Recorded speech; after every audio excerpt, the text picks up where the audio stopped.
My name is Eric Worre, and today I want to tackle a topic that is a little bit controversial in the network marketing profession. Some people say, forget about customers, just focus on recruiting. Other people say, hey, forget about recruiting, I just want to focus on customers. Lots of people have different approaches. So people ask me all the time, what should be the emphasis? What should be the focus within the organization? Customers or distributors? Now, here's what I got to tell you. Both work, and both create just about the same result. See, I grew up in the old school of network marketing where people would say, hey, I won't walk across the street to get a customer, but I'll walk across the street to talk to somebody about the business.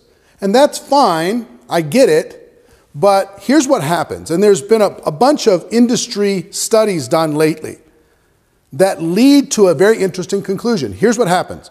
The reason people join, there's a good percentage of people that join just for the product. And then there's a percentage of people that join just for the business. But the reason they stay is interesting.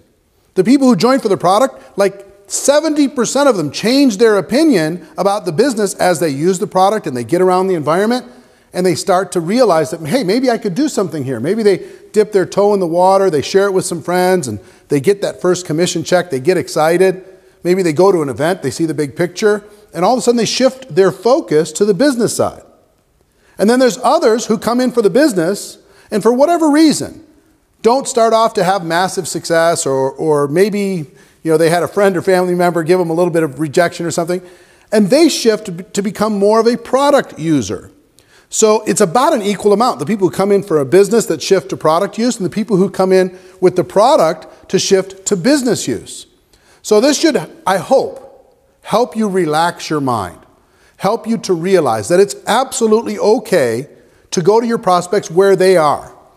If they don't have an entrepreneurial mindset yet, they haven't even opened up their mind to being an entrepreneur, start with the product. Create raving fans, create customers that are super excited about that, because if they get results from that product, are they likely to share it with other people? The answer is absolutely yes. They're going to share it with other people. And if they share it with other people, they're going to get some customers. They get some customers, they're going to make some commissions. Some of those customers might say, hey, there's a business here. And all of a sudden, they start to organically grow up and enter the business side of our profession. Now, I understand those of you that want to grow fast. Hey, I want to build a team. I want to build a team. That's fine. Just don't overlook the person that is just interested in the product right now, because the statistics show that many of them will shift to the business. Now, on the other side, how many of you have brought in people who you thought were going to build a big business and who they thought they were going to build a big business? Then life got in the way, or they got a little rejection, or they realized this was real work and it's a real profession. You got to develop some skills. And maybe they're too afraid right now or too busy right now to engage in the business.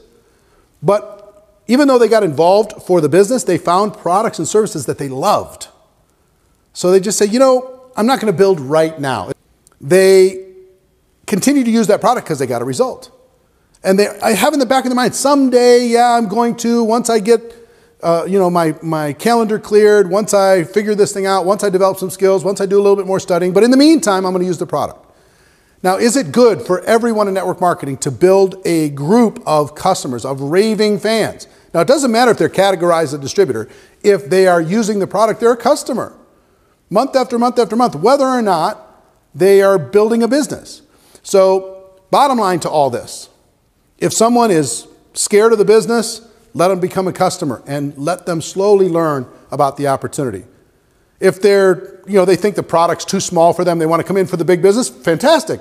Bring them in with the business.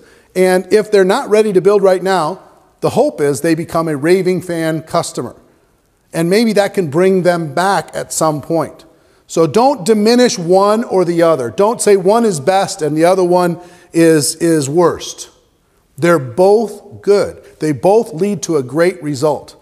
The bottom line to all this is talk to people, share your product, share your opportunity, and let them join where their mind allows them to see a picture. Let them join where their imagination can see themselves being successful, whether it's with product or with opportunity.